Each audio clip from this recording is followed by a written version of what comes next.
What's up, rockers all across the freaking world? Finally, I'm back from a month-long tour of just eating protein bars, sleeping next to random people, not random, but all kinds of people in a tight bunk and showering at gyms. It was amazing, it was awesome. But fresh off, back, I'm all showered up and got a special kind of like feature interview, whatever you want to call it, of a young gentleman. Are you English? Are you English? Are you British? I am. Yeah, okay. I am. I don't want to be wrong. Like, no, I'm fucking Scottish, you know. Most people hear me speak and they'll go like, what part of Australia are you from? And then I'll like have to find like a nice way of saying like, you like are literally like as wrong as you could be distance wise. Sir Vik of Telling Secrets. But now, so it makes more sense to Sir, because you got to have the proper English little title in front of it. Yeah. Right? You guys have sirs? Is it sirs? Sir? Yeah, we do. I am not Sir. Maybe one day, but yeah. Lord Vik. Yeah, technically now it would be Mr. But if it was earlier on, then it would be Master. Everybody's called Master. Actually, it's really weird. Master Vik. Master Vik, yes. There's the album title, the debut album, Master Vik. Telling Secrets, yeah. Master Vik. But you're out here, West Coast, right? Yeah, man. I'm here in LA. Thanks for taking the time to hang out. I'd say hang out probably. Yeah, it's a little both. But yeah, we're here. I've been here for since last June, so was that almost coming up to a year and a half. So we survived the first year in LA, which I hear is some kind of landmark over here or something. It is, man, because it can spit you back out, dude. Yeah, so that hasn't happened to date, but hopefully it won't. So what part of England are you from? So originally like Surrey, but also southwest London, so skipping between Surrey and okay. I've been to London a few times. I've been to Liverpool. I have you might know him. He's now drumming in Wargasm. Adam? No, I don't. I know Wargasm, but I don't know. Okay. He was originally part of Raven Eye. Mm-hmm. I forgot where they were at, but they kind of split. The lead singer named Ollie, he works at some recording studio and he's like focusing on songwriter stuff, I guess. But you never know. It's all a small world. Everybody knows everyone. Yeah, man. It's definitely very different. I haven't been to Liverpool. I've been to Manchester. I spent a lot of time in Manchester, which isn't too far, but it's definitely, even though the language is the same, it's a big culture shock for sure. But so yeah, you moved out here a year ago, and you moved out here for the rock and roll dream. Was that? Yeah, that's what it was. I was delivering pizzas in England during like the tail end of COVID or maybe like halfway through it, and then there was an opportunity to come out, so I came out. And out of the closet, you mean out of come out here? Yeah. Hey, we made our way over, and we managed to stay over. So yes, and it's been, to be honest, it's been recently in the last few months, there's been some moments where I'm like, holy shit, I feel like I'm in a movie now. Like the things that I've been seeing in films, I'm now living. So it's very cool. Very happy with it. It definitely is. LA, it's the music scene, especially.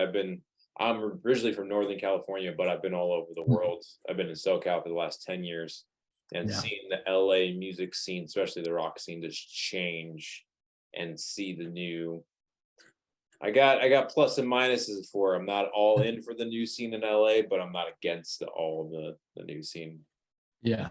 It was. I mean, look, man.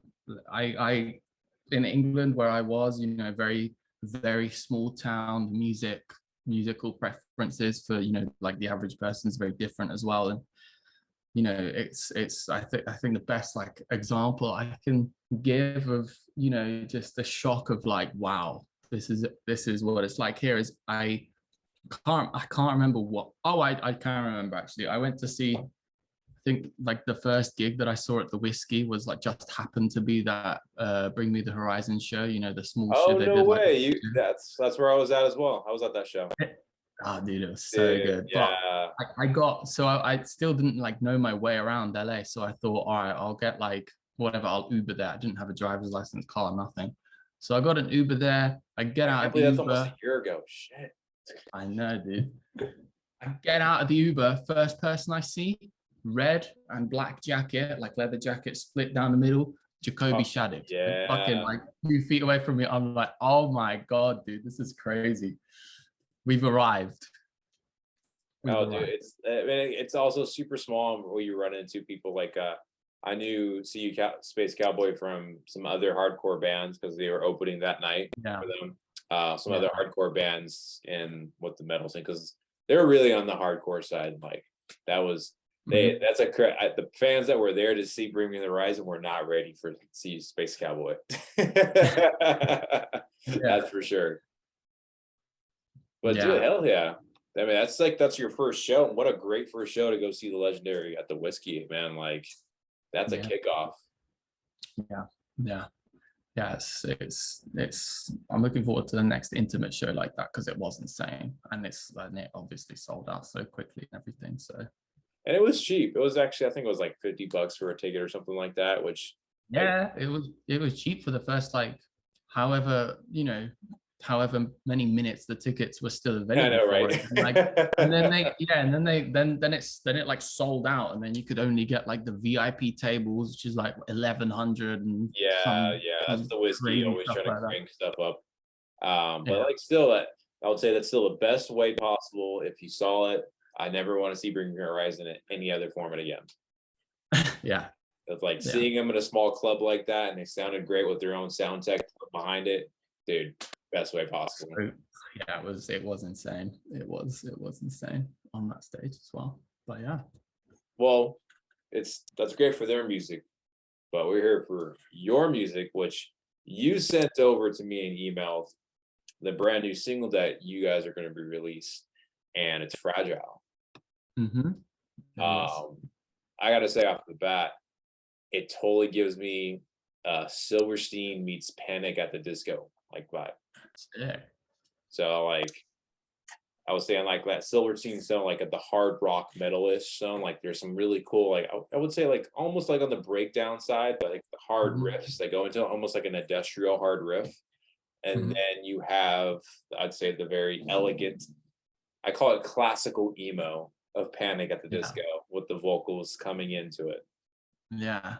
I mean, it's actually kind of, it's nice because like I hear the emo and the hard rock mix a lot, and that's I would agree with that. But it's kind of also a curse at the same time, because I think to a lot of people it kind of comes across as a lot of people either like it, or a lot of people are like, this could be like more fresh, like it is very set in the whole like emo thing, and a lot of like my songs derive from the 2000s emo sound. Yeah. But when you're trying to like get people on board to like support or talk about or cover or whatever, they'll just pass off on it because of that emo sound, which is kind of annoying because like being an emo is like super in right now. But it's I like those comparisons. I like those bands, so I don't really care if someone's like. Yeah, because the point is, if you like what the final max is coming out, that means someone else is gonna like it. Just because maybe one or two people that probably are listening to the same, or like all they're listening to is MGK their entire life, is saying that, like, okay, cool, but somebody else across America is gonna like this. Yeah. But yeah, hopefully with with all the music releases and things like that, promotion, find those people, meet those people, and it can go some places. Now it's up to you. if you want to do like a little teaser of like Do a it few seconds. right now. All right, I got it. I got it saved up here. I was like, oh shit, let's do it. I'm gonna make sure our things are up because sharing options. Are we gonna do like, you know, when in like YouTube reviews and reactions, people like, you know, overreact and stuff? God, dude, that's the one thing I can't get into is I can't get into fucking reaction videos, dude. I can't. And people ask me like, "Oh, are you gonna do a reaction video?" Fuck no, that thing's fucking stupid. I'm like, I don't want to see some freaking person just react like, "Oh my god, my first time listening to Slipknot." That's a damn fucking lie. Anyways, here's a small clip. This is going through. What's it about?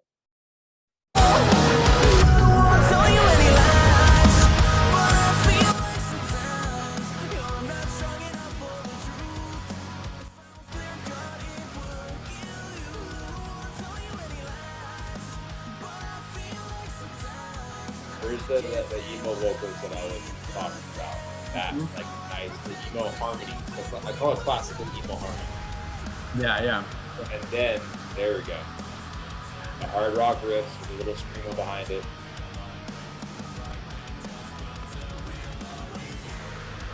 Yeah, with a little bit of couple subtle breakdowns behind it. I think this is coming into like that bridge part. Yeah.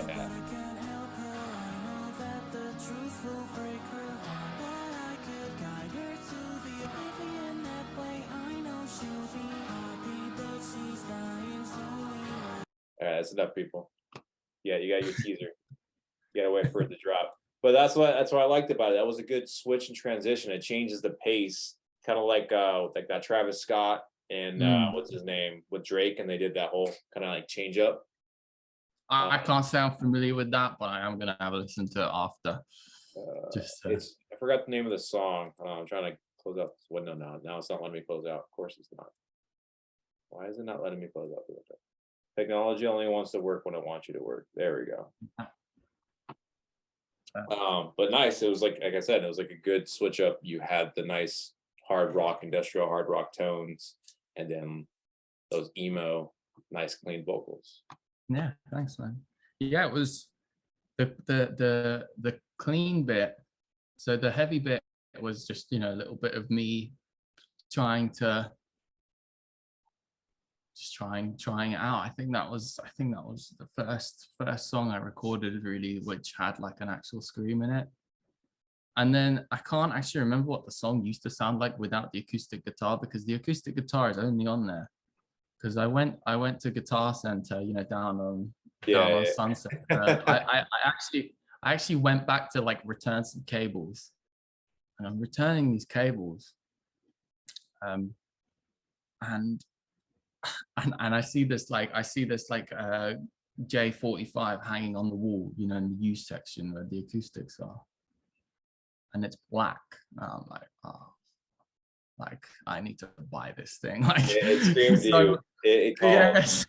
So you know, I tried it out, and then I put it back because I kind of had the money, but only if like I, you know, ate like beans on toast for the next week or something. So then I was like, I put the guitar back, and I was like, all right, if this thing's still here on Monday, I'll get it. I'll pick it up. And then I came home and I realized that I didn't actually, I forgot to buy the cable that I needed to get instead of the cables that I went there. So then I was like, all right, well, if I'm going back there, I might as well buy this thing. So then I took it home the next day and just recorded some extra guitars to the song, and that's why they're there. And I honestly can't remember what it would have sounded like without that, but I'm glad it's there, because it's those moments, because you know it was gonna eat at you. What if, and yeah, that's how you know it's meant to happen. Like if you just keep thinking about it over and over, and like, fuck, I'm gonna get it. Yeah. So now is it gonna show up on some other songs now? You're gonna start adding some other little acoustics in their songs? Yeah, I think there's already some on some of the stuff that's coming out next year. It will be next year because it's, you know, so late on in the year now that I might as well. Well, when's Fragile going to be released? What's the timeline for that? Fragile's coming out on Halloween, which is Oh shit. Monday. Yeah, crap. Okay. So yeah, I mean the whole thing with the Halloween, I just wanted to put it out because honestly I thought the first first section before the chorus sounded a little bit spooky with the synth. Yeah, I did. Yeah. So that was all the thinking that this sounds kind of scary. You know what? Let's just drop it on Halloween. Like I'm not bothered about this whole, drop songs on Friday or Thursday or whatever. Like I really think at this point it just doesn't really make that much of a difference, So now for lyric wise and just writing about it, what would you say, Fragile is about for you when, writing and creating everything for this music? Well, if being completely honest, usually there's a theme. This applies to every song. Usually there's a theme, right? And it will be either the chorus or one of the verses will be like heavily tied to like a theme that's like a real life thing. And then it will kind of, if I'm missing, like say, usually what happens is I'm missing the lyrics for the second verse or maybe the bridge or something. And then I'll like write something in that is like complete fantasy, but still kind of ties into it. So this one started off with the idea of someone having really, really like intense emotions really quickly, but and I'm talking about myself. So I had really, really intense emotions, very quickly.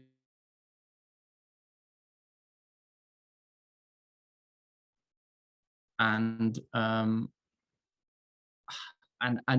it's about like holding those back until it seems appropriate to like other people so that you don't come across as weird. Yeah. But I was reading Dave Grohl's book, the Storyteller book.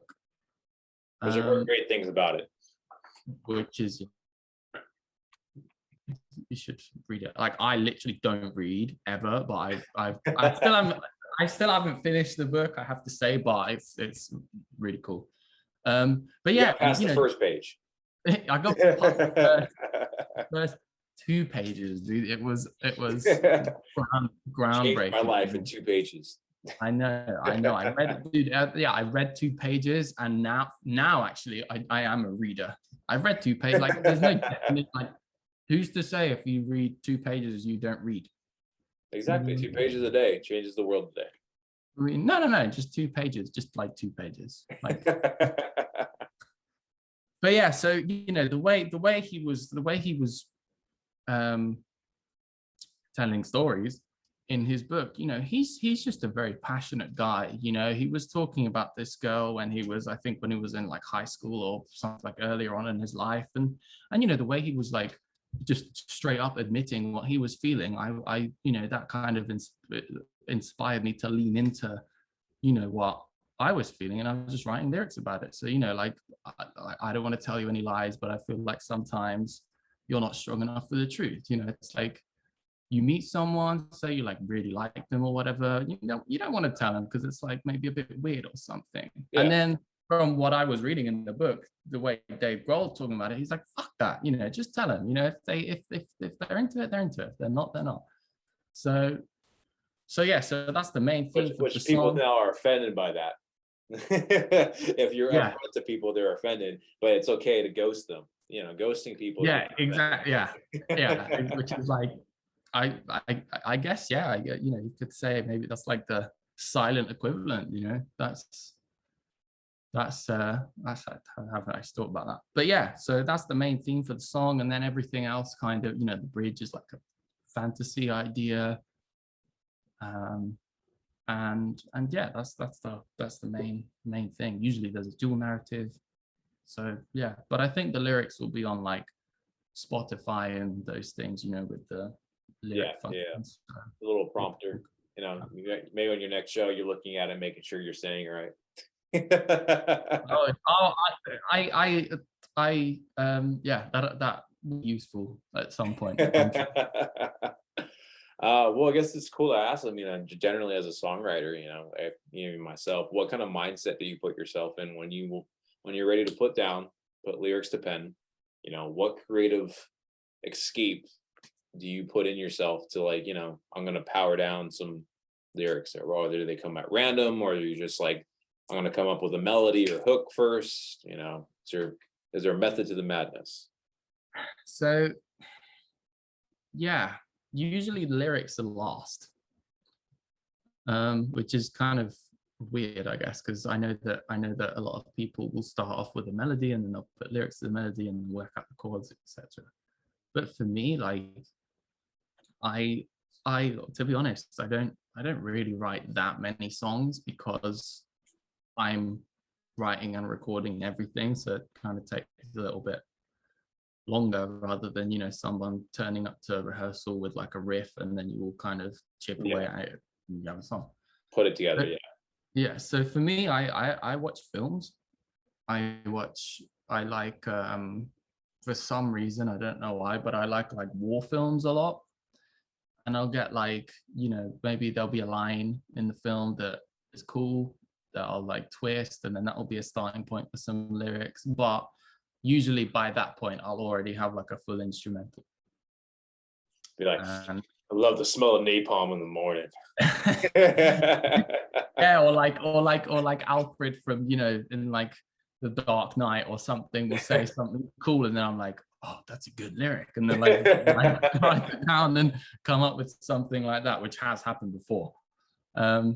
But yeah, and then like instrumentally, um, I I personally think that my best songs always are the ones that I write on the acoustic guitar and like kind of nail down like a structure on the acoustic guitar. So if it sounds good Yeah.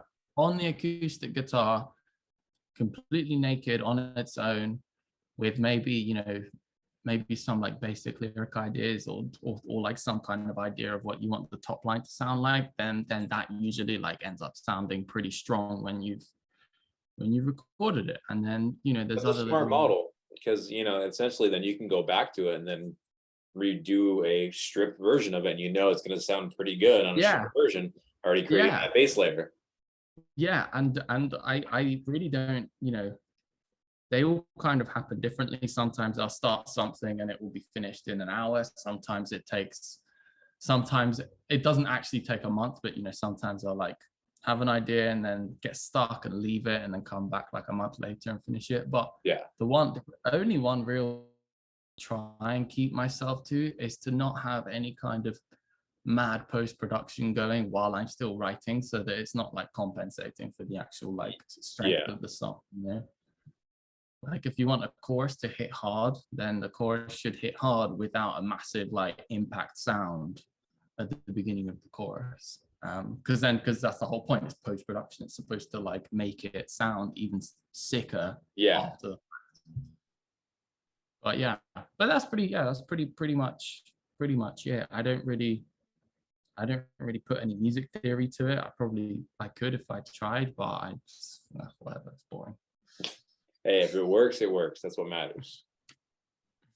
That's what all matters. I mean, it's as soon as we get, obviously later as you progress as a musician, yeah, you'll understand some music theory, but like none of us know what the fuck kind of theory we're doing. We're just making music that sounds good. This sounds cool. Sounds dope. Oh, hell yeah. Let's add that in there and hook it together. And then you'll add music theory as you learn some shit later on. Yeah, man. I've had a lot of or like they'll tell you this is why it works. You're doing music theory already, but you just don't even know you're doing that. Well, yeah, I mean that's it. But I've had a lot of people around me who used to write music, starting off from like the music theory point of view, like the music nerds and stuff like that. And it's cool, but it's just, I don't know, it's not fun to me, anyways. So I guess going into then after that, you had 3 other singles released this year. You've been a busy man, dude. You got Lullaby, Bad Dreams, and The Fall. Yeah, that was I think I was about to say The Fall was the craziest one of them all, but they've all they've all got pretty weird stories behind them. Well, why is the fall got the I guess the craziest one behind it? Well, so the fall is like the third part of a trilogy. So you had like the first song I put out ever was Secret Lives, and then Casting Stones, and then the Fall. And basically those three each have a music video, and one video follows on from another. So if you watch it in that order, Secret Lives, Casting Stones, the Fall, you get like a story. And I think the Fall's the craziest because we shot the music video for that. I think like 3 or 4 days before I came out to LA, like for the first time. Like, so that video was shot in Manchester in England in some like abandoned mansion. And it was, you know, super last minute thing. So it had to be organized like super quickly. You have to drive like, you know, 500 miles and like pick everyone up and just put it together. And that was, you know, that was a bit insane, but yeah, that the vocals for that, the Fall, were recorded at the same time as Lullaby, and they came out, you know, way different times. So I guess in a good way, then it kind of like you think with that music video, kind of everything kind of rushed on it. You think it's also your favorite music video you've done personally? Oh yeah. I mean, you're saying you did it at a freaking, you had to go out 500 miles to go record this music video. Yeah, I like I mean, music video wise, the Secret Lives music video was also crazy because we I mean, I'm probably not going to get arrested for it now, but we like definitely broke some like COVID rules when we did that. You know, it was like it was like full lockdown in the UK. We had like an Airbnb booked in Liverpool. You know, then like people like dropped out the night before, you know, for like I don't know, COVID health reasons. Yeah. And yeah, just like the whole time we were basically shooting the music video, and then like had like some person, that was probably me, like being a lookout as well to see if anyone's like called the police on us because they hear like drums and music and stuff in case someone thought we were like hosting a rave or something. Yeah. But yeah, man. Well, I gotta say also for the singles that you released, the single artwork cover, it's been pretty sick. Like I like the Bad Dreams cover, kind of like that Exorcist looking, yeah, going up to the ceiling. Like it's dope. So I don't know if you have a friend who's doing it or you're doing it or something like that. They're cool designs. Yes, yeah, so the Bad Dreams one in particular, so the Bad Dreams and the Fragile one were both made by a guy called Cameron Burns, and he's got a cool like Instagram page. I think he's called Cap Art or Cap V Art, Captive Art. And he did the artwork for the last couple of Rain City Drive stuff, who are, you know, good friends of mine. And I just asked Matt from the band, like, dude, who did this artwork? It's like so sick. And he was like, oh, this guy. And then I just reached out to him and got some things made. So yeah. Well, then he hooked you guys up with a good, because I don't know what he's thinking. I'm like, dang, that Bad Dreams would be really cool. Like, say, if, like, especially right now during the Halloween time, got spooky shit. Having it kind of just like almost like a transparent PNG image of just like the body floating in the TV screen, almost like a light beaming on them, and it shows them just lifting up and shit like that, and have Bad Dreams, like Bad and Dreams below it, have like scratched out writing or something, make it look sick. Let me find a pen and write this down for Bro, I come up with ideas. That's why I work in tour management, man. I know how to get the ideas going. But yeah, that dude, seriously, that guy killed it on the designs wise for that. Awesome job. Did you tell him like, hey, this is what I have in vision in my mind, what can you do? And then he just kind of like gave you up a couple of drafts and you chose the one. I honestly, like both times I was like a massive, like, I know I was a pain in the ass because I told him like kick it back like 50 times. No, the shoe needs to be red. I mean, look, I think we did 3 revisions, maybe 4 for both of them. But yeah, like, you know, I had the idea and I just sent him everything. Like I sent him reference pictures,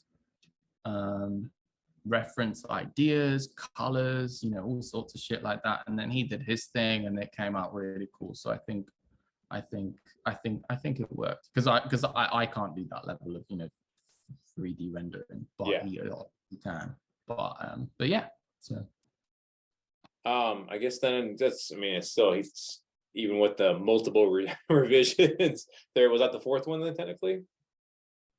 Fourth revision? for Bad Dreams, I think it was 3, and for Fragile, I think it was 4. Okay, but still, he killed it. I'm sure the other designs he came up with, the mock-ups, were pretty cool as well. But you're like, nah, not quite my taste. Almost there. You're almost there. Yeah, look. It always feels weird because at the time, the difference between the first one and the last one feels so much bigger than it is actually. Like once the song, once you like submit the song and for release and everything like that, and like sometimes I'll compare the very first artwork and the last one, and I'll be like, huh, maybe I am a bit of an asshole because like this is like almost identical, but not quite. Like there are subtle differences. Yeah.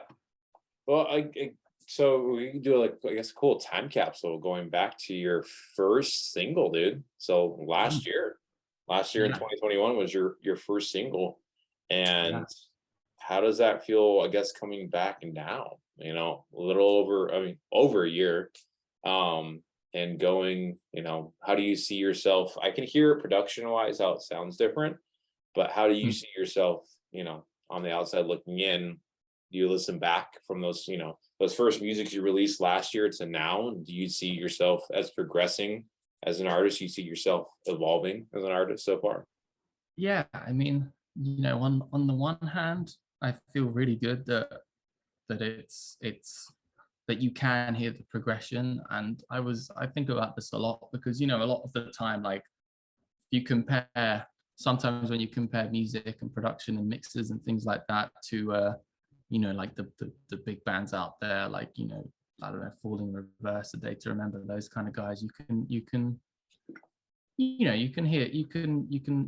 the differences and things like that. But that's not something. Secret Lies was cool. That was going back, you only had a handful of singles, but going back and listening to from that, essentially going back in that timeline and hearing, from then to now was a great transition, especially, finishing off with Fragile and listening to that huge evolution, change in sound in a positive direction. Yeah, and I'm proud, I'm proud of the progress. Like I enjoy being able to hear the progression in that sense with other bands as well. If you listen to something maybe that Escape the Fate put out in the last like 5 years that sounds super clean or whatever, and then you listen back to like their very, very first recording that was on their EP, that's kind of like, I mean, on a bigger scale, but that's like a similar kind of thing, and I like that's exposed, so yeah, I'm happy with it. And yeah. Now, I guess what you would say, like, going forth wise, do you think all this music's going to stay as singles, or are they going to go onto an EP? Like, is that going to be the next step in a catalog? Are you going to put them on a full length album, or are you just going to keep them? You know what? They've been out for long enough. They're going to stay singles.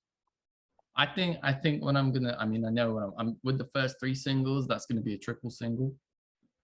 And then everything else after that is going to end up going on an album. Okay. All right, let's go. All right, that's fair. That's a fair way of doing it. So yeah. I know singles and stuff like that are, sorry for the little delay. Again, inflation. That's what I'm gonna put there. But yeah, because we were talking about confirmation, how you want to do, maybe keep things separate as singles and going into an album. Do you think then? What's your first thing you want to release then? Do you want to do an EP like everyone else is doing, or do you think next year or maybe the year after that you're going to release a full-length album? I think I'd probably dive straight into the album. Hell yeah. I personally, the only reason these songs are coming out as like singles is everybody's kind of blaming it on like short attention spans and things like that, and that I think there's truth to that, and that makes a fair point. But really the 2 main reasons is that if they're singles, then it kind of gives me a chance to like financially recover from each single. Yeah.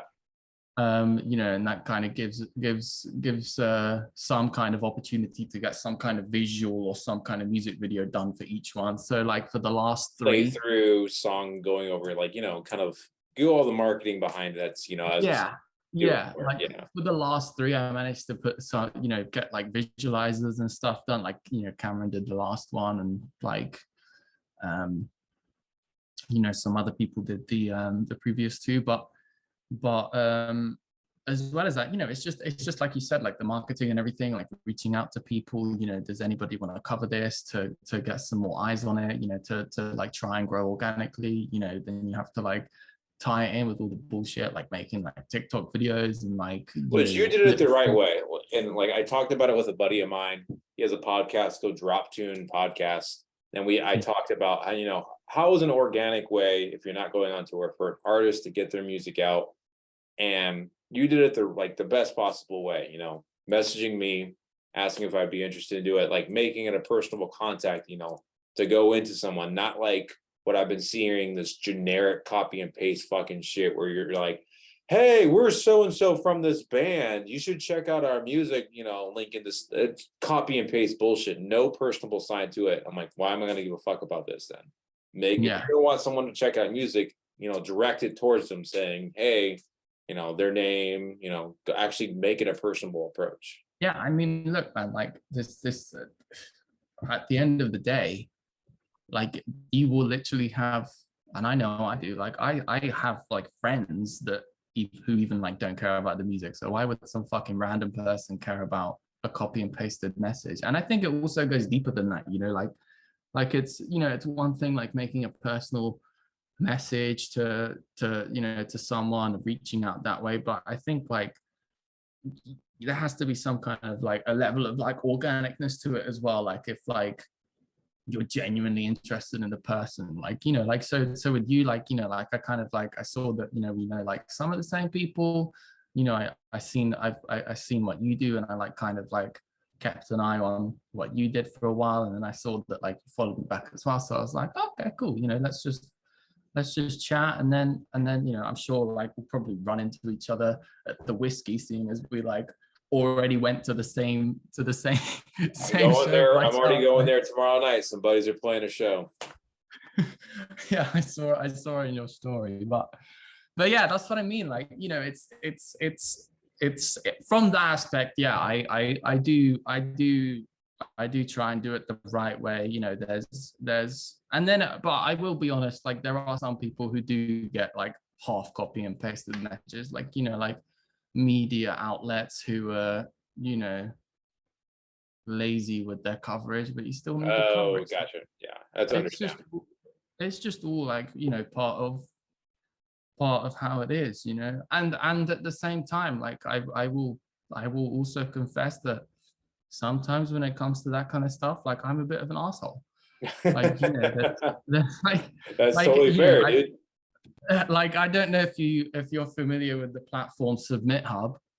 No. So all right, so it's like one of these things where it's essentially like a database with loads of curators, whether it's bloggers or Spotify curators or whatever, on this website. And basically you have to buy credits with like real money, and a submission to each outlet costs, you know, however many credits they ask for. It's usually between 1 and 3.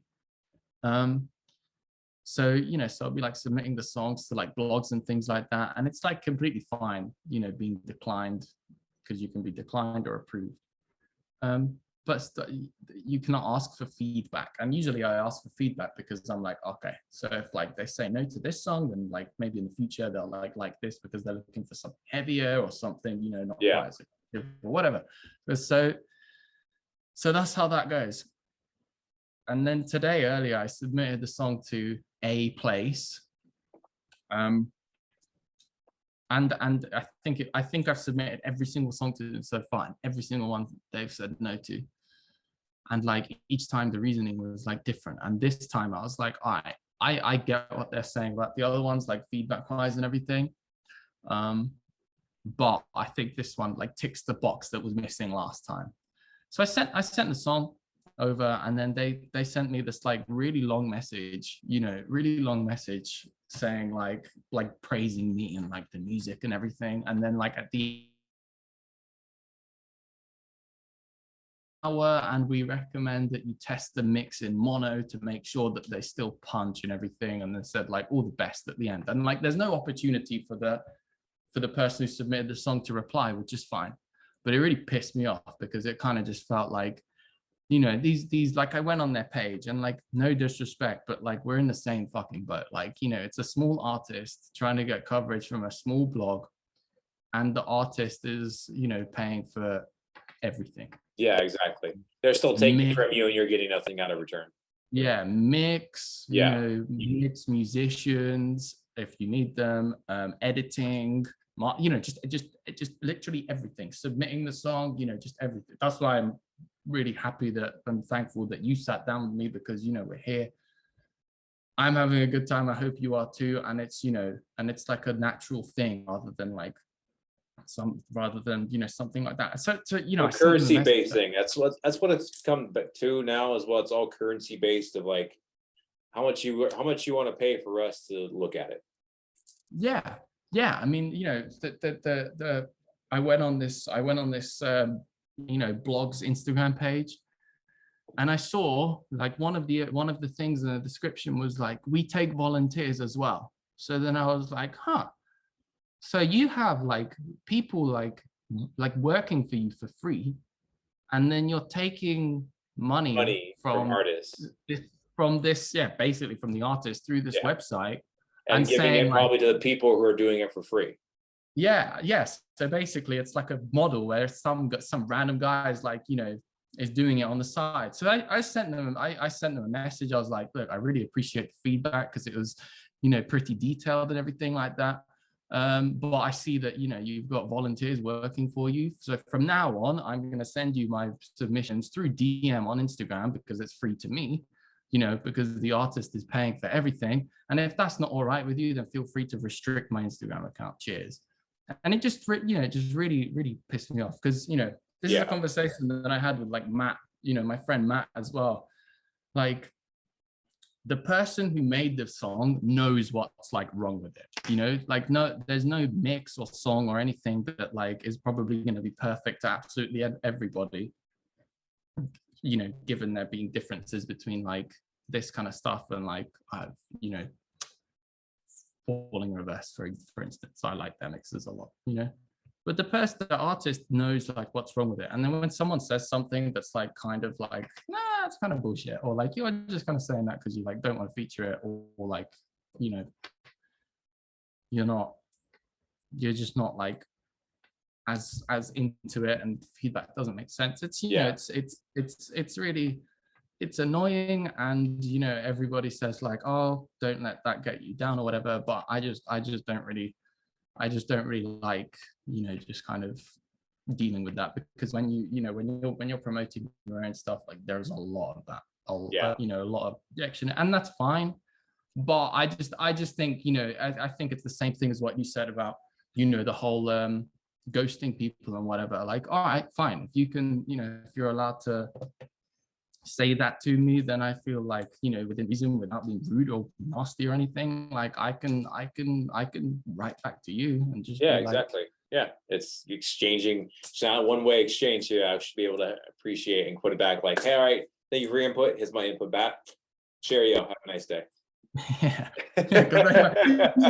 The person might read the message and they might be like, oh fuck, like like this doesn't happen, like so whatever. But yeah, so that's it's a shame that it's like that. But yeah, that's why it's all singles, because if you put out a whole album, then you kind of pitch one thing as opposed to whatever 11 or exactly songs, and then you just have that many more opportunities to like get something from it. Okay, I mean, we'll also fuck that outlet, don't know who they are, so fuck you guys, go eat a dick. So not where we are with Banded. We take any kind of the way we work in like Incense Banded, because every person there is always subjective to what they are, their tastes. there have been Mm. artists that I have rejected, and I given them like, hey, but I've given them like a constructive criticism, saying, you know what, I'm sure your music is great for a certain person and whatnot. I'm probably not the best person to cover it, and I'll give a recommendation to somebody else who may be interested. Yeah. Yeah. Like, Yeah. because I also want to make sure that, if I'm going to cover something, I don't want to cover something that I'm not enjoying. So I'm going to respectfully decline it, but in a constructive criticism way, like, hey, but so and so over here, this outlet probably would want to be interested in it. Yeah, I mean, look, man, like I before I like explode on the internet, I always do my research. Like, is my reaction justified? Like, if someone provides the feedback through Yeah. that outlet, through that website, and what they say like genuinely does not make sense. Like someone said to me like, oh, we wish the song was more like vocally mastered or something. Like, what the fuck is that? Like, so then I like researched them, like, okay, are they from a non-English speaking country or something? Because maybe Yeah. it's a language thing. And no, they weren't. They were from the UK. And I looked, like, I found the actual person who like provided the feedback and everything. And it's just those kinds of things that like piss me off. Like, there's these people who aren't musicians. They've never written a song in their life, but they happen to have a playlist with, I don't know, 2,000-3,000 likes on that, could potentially get you some streams and like new people. And they're like, Now they feel like they're entitled, that they know something. yeah, they're acting like there's some kind of fucking like Capitol Records A&R or some bullshit. And like here we are, like, people trying to just get in front of new people, and we can't, you can't get past the red tape for no Well, reason. that's what's also kind of turned into on the social media side of these fucking fake, like, certain other outlets that are on Instagram and YouTube that have never no music journalism or never been a musician in their entire life, but somehow now their voice is opinionated and mattered, and people take value in it for whatever fucking. Yeah. I mean, look, the good thing about the internet is that like you can kind of check whether you're like alone in how you think. Like, I know for a fact that on TikTok there's hashtags that say like submit hub declined or whatever, and people like go through their Sure, feedback. yeah.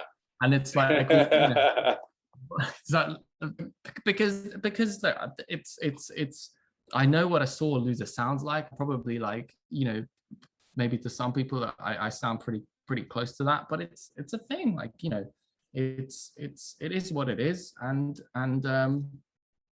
yeah, I don't like being rejected. So if that makes me a sore loser just because I have something to say about it, then fine. Well, that's what you say. Fuck you guys, bye. Yeah, exactly. Well, I guess a good positive spin on things. It's like, kind of broached about a little bit. You're kind of a complete musician, you know how to play guitar, play bass, see you put some shit down, slapping the bass, throwing some riffs, some guitar covers on there. And on your guys' on the actual YouTube page, full on covers.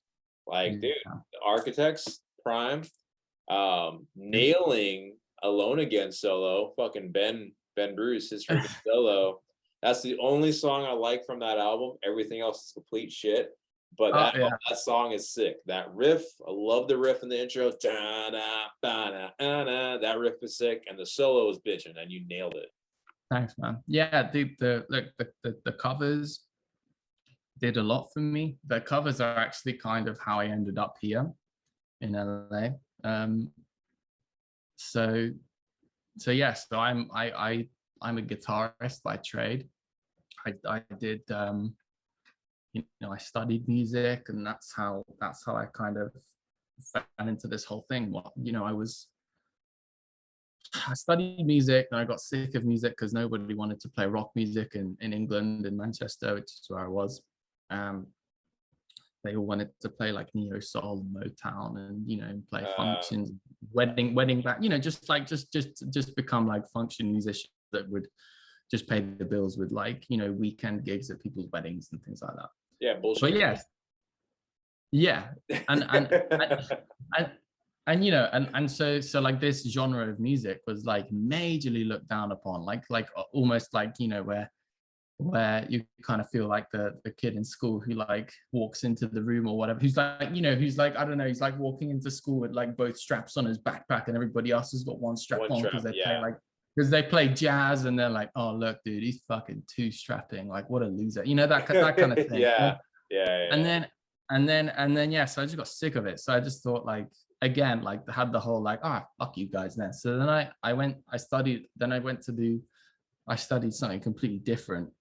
And then in that year, COVID happened, and then one of my friends who's a YouTuber drummer. He's called Toby Ness. He does all sorts of stuff. He started doing this whole cover thing, and it looked really fun. So I was like, all right, I'm gonna start doing that too. And then I was, just making them, getting like, whatever, 30 views, 40 views on each video, and I found a band called Slaves. So then I started like, Oh geez, I did. Johnny Craig days. Yeah. So, but it was after Johnny Craig. It was when Oh, okay. Yeah. it was when they were just releasing their first couple of songs with Matt. That one So album, technically. Sorry. They only did one album as Slaves, and then went over to radio.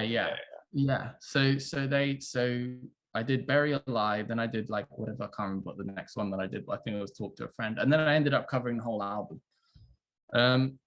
And sometime between the album and the first cover, I started following the guys on Instagram, and I saw that Matt put up a story on his Instagram saying like, hey, if you guys are interested in vocal lessons, then email me and we can sort something out. And that was the time where I was like studying something like not music, and I just found myself always either doing music or playing games. So I thought, all right, well, we need to go back to music, obviously, because what am I really doing?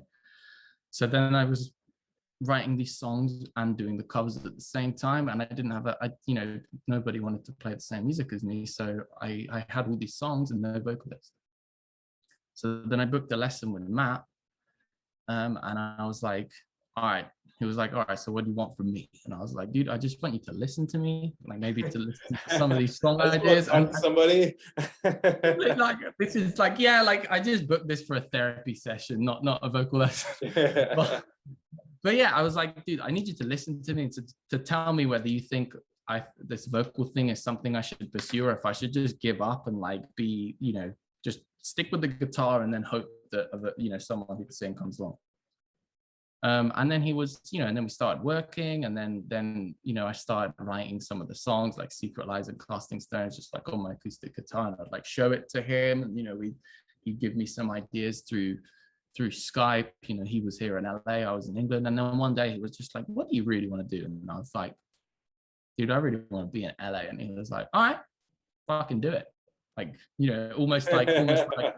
almost like I dare you. And I always wanted to do it, but it seemed so complicated. And then I kept doing the covers. I met all the started speaking to all the guys online. And then eventually, the time came to come over. I came over. Matt picked me up from the airport. He put me up for a couple of nights.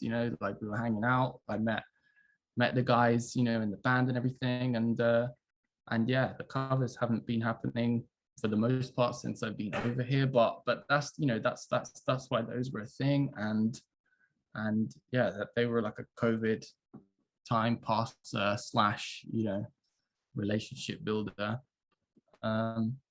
But yeah, that's why those are up there, and they're fun. I like being able to like work things out by ear, and I like the challenge of trying to get it as close to like the recording as possible, in terms of, like I really enjoy that. That's cool. And I know that you do covers as well, so you probably like get the feeling that it's nice to like play along with something new, especially if it's like inspiring or like a cool part. So yeah, like you said, it takes you like, especially when I'm going through plugins, like I use a lot of Neural DSP for their stuff, but it's just fun to like try to get that mix and try to mess around with it, whatever with pedals and effects you got, you try to get it close, and it is teaching you how to use stuff as well at the same time. That's what you got to look at it, not just doing a guitar cover, but you're learning how to do stuff. Whether even if sometimes I'll even plug up my amp, put my rig in just for fun if there's something I really want to do. But still, it's fun to learn how to like get a close tone to what they got. Yeah, exactly. Like sometimes, like with some of the cover, I can't remember which ones exactly now, but for some of the stuff, like I took it to the next level. I was like, oh, I'm gonna like release like my tone patch on the X effects. Like I'm gonna put it on Google Tracks. People can go. I'll make like guitar tabs for it and everything. And then like I don't like. I'm honestly like beyond music. Like I cannot use a computer. So like I put everything on Google Drive, and for like months, I didn't realize that I set it so that every single person that wants to download it needs to send like a request and access. Yeah, invitation. Yeah. So I like logged into my email one day, and there's like 300 unread emails. I'm like, what the fuck is this? And it's like, like hundreds of Access. people like, Yeah. wishing to get. I was like, oh no, what have I done? So yeah. That's the one thing Like, I haven't got into is writing tabs and like Guitar Pro and stuff like that for things I earpick.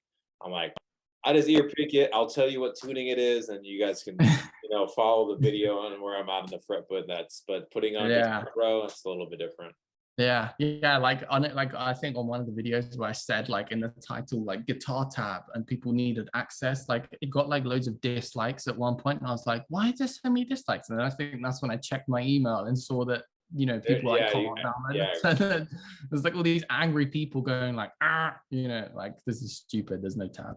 So do you feel then, as this is also another form of marketing, I guess, for yourself and your music, you see other artists like a buddy of mine, Upon a Burning Body, the lead singer Danny, big on TikTok, does love doing covers. During quarantine, they were doing like cool metal versions of like Rugrats, French Prince of Bel-Air theme song, redoing it into a metal song, but like doing covers. Do you think this is a form of, marketing that, it's a tunnel marketing, you putting on YouTube, putting on Instagram, people see it, like it, heart it, whatever, comment on it like, sick, hell yeah, bro. And then they come onto your page and see like, oh, you have your own music. I want to go check this out now too. Yeah, I do. I think if it gets like, I would say that's like the home run. If they go from that to like actually following you and listening to your song, like that's obviously like, that's amazing. Like the only thing better than that is if they like bought merch as well or something, But I think even if it only gets to the stage of like, say, like today, for instance, I uploaded like the same video that I put on my Instagram story, I uploaded to YouTube as like a, like a YouTube Shorts video. And I put like a couple of hashtags, on the video. And like within like a couple of hours, it had like 1,000 views, whereas like every other little Shorts video I put up had like 200. And then I noticed that's like the algorithm part of all the bullshit of Instagram. So then I realized that then I saw that like a couple of people like followed me off the back of that. And I think even if all you gain from it is like a few followers on the platform that you put it on, that's still good, because if someone's like, trying to research you, or you've reached out to someone because you're trying to work with them, and then, they're trying to see like, okay, how like big is this person online or whatever.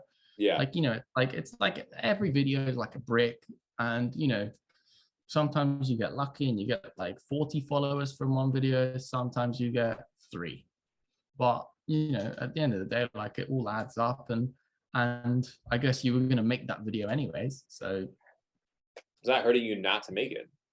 Yeah, exactly. And like I said, like, with the covers and trying to get the parts as close to the recording, as possible, like that's still, that's basically practice at the same time, whether it's playing practice or like critical listening practice or whatever, like, it's beneficial and it's fun. So yeah, I think it definitely helps with the marketing. If you get, I don't know, if it helps you get like 1,000 followers on some kind of social platform, and then that 1,000 merges into 10,000 eventually, you can put that on a one sheet.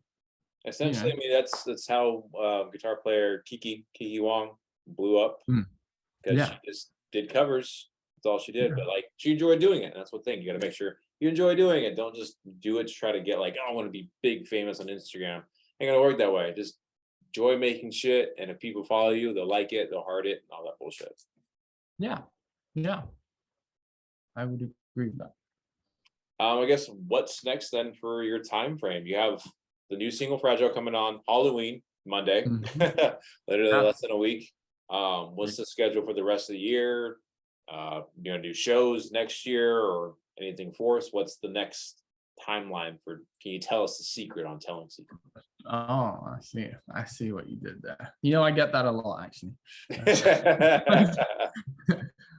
Well, the first thing is I need a Halloween costume, and then That is after important. That is important. You know, you can't yeah, just go. You can't go as an Englishman. It doesn't work that way.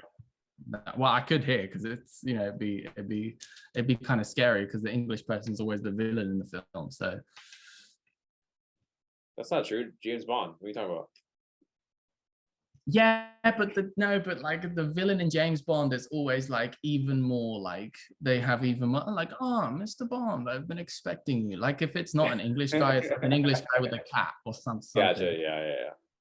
Star Wars, the Imperial people are usually have an English accent. Like, you know, like the Emperor, I'm pretty sure Palpatine has like some kind of twang there. I don't know, but whatever. So Fragile's going to come out. That's going to have just like a, you know, a visual thing. That's, you know, the last 3 songs, including Fragile, Bad Dreams and Lullaby, both have this like cyber neo thing. You know, Bad Dreams had like well, I mean, it wasn't really that obvious, but you know, outside in the window, like the whole like neon lights, like, you know, it's like in this cyber city, and Lullaby is meant to be that city that has like flying cars and shit, you know, like everywhere. And then Fragile is a graveyard on the moon, which, you know, is like futuristic again, like, because, you know, that'll probably happen in like the next like 200 years or something. But yeah. Hey, at this rate of everything that's going on, dude, it's gonna happen like next week. Right. Yeah, dude, that's fucking craziness. But yeah, so my 2 main like kind of semi short-term goals. One of them is to like shoot a music video. Given like the size of the project and everything, like I would like it to be like like how is this possible kind of thing, you know, like I know everybody's like, oh, we're gonna make a film, but I would like to find a way of making like a super, you know, futuristic, like some crazy sci-fi thing. And then sorry, above and beyond, making this like fucking, you know, screw it. You're gonna get Arnold Schwarzenegger, you're gonna get fucking Sylvester Stallone, you know, maybe throw in, he's hot right now. You can put Chris Pratt in there. Dude, yeah, it could be like the music video version of The Expendables. Exactly. But yeah, and then the other thing that I would like to do is I'd like to do some UK shows, which I'm you know, trying to find like promoters and like suitable venues and everything. But like I said, you know, the whole reason I came over here is because there's so much more rock music. Yeah, there's so much, and especially rock music. Like there's, you know, there's just more venues. There's a bigger variety of venues of different sizes. So it's, you know, it's easier to play, even despite the fact that it is, you know, paid to play. But for most venues, yeah. Sadly, that needs to change. Hate that. Yeah. I mean, look, it's you know, I know that in the UK, I've reached out to some people, and the way that it works there is, you know, you're like, you want to play, and then the venue will write back and be like, all right, how many people do you think you could bring? And then you like say, I don't know, like whatever, 50 or 30 or 20 or whatever, and then if they're okay with that, then they'll be like, yeah, cool, we'll put you on. That's it. Yeah, that's how it is. It's also kind of like the rest of America. West Coast is like one of the few places that actually you got to pay to play. Yeah. That's what's really shitty. So especially in LA is more notorious about that. So it's other places in America, not so much like that. So so especially whiskey, as much as, you know, it's a hallmark here, but they gouge artists, especially the independent artists, too much on time slot and bullshit. And it's also, you can pay, a shitty band can pay to have a great time slot at the whiskey, and it's kind of like, it's bullshit at the same time. Dude, it's I quick PSA to like audience members or potential audience members. If a band has invited you to like go to their gig, then you need to buy the ticket from them before the gig, not at the door, because the whiskey takes the door money. Exactly. Yeah. So if you're trying to support, turning up is great, but if you're gonna go anyways, buy the ticket from the band beforehand. Yes, and it's always cheaper. It's like $5 cheaper buying it from the band. Yeah. Always. Well, shit, dude. Fucking, it was great to chat. Versus like Instagram message and whatnot. Sure, we'll run into each other. You might even know. Do you know my buddy Matthias? No. He's a photographer. Wait, yeah, I do. I do. He took pictures of some of the shows that I've been to. So yeah, he's a buddy of mine. I became friends with him because he accidentally took my photo. Well, he's friends with another friend of mine, and I didn't know he took photos of me at one of my gigs at Whiskey. And he's like, yeah, hey, that's my photo. I'm like, what are you talking about? He's like, I took those photos. Everyone knows everyone. Small world. Thanks, man. Yeah. I'm looking forward to bumping into you, seeing you, in person, maybe seeing a show, and yeah, it's definitely better than just messaging. But as soon as this, I'm gonna have this actually. Hopefully, this will be dropping on Monday. I'm gonna push for it, get it edited, for it to drop on Monday, so it goes live with the day of your music coming out. So it's a nice, be like, whoa, booyah, get it pumped out, so it's all together, a nice little bump to it. So I'm gonna give it a stream along with the rest of them. I'm already going to be adding that and then some of the other ones, because I release at the end of the year, I call it bangers of the year. So bangers of the year for as bands release new music, I put this whole evolving freaking playlist of just shit every month, and it just becomes like a fucking 5-hour playlist of music throughout the year. Amazing. So, but so everyone, please give them lookouts, look at their stuff, follow it, heart it, like it. Don't just like say I'm going to listen to it and listen to it. No, just listen to it. It's actually all good. I wouldn't say it's not good if it wasn't good, because then I wouldn't be talking to him about it. Yeah. It's like the thing people watching now, like, this is good. It's like, what's your source? Like, trust me, bro.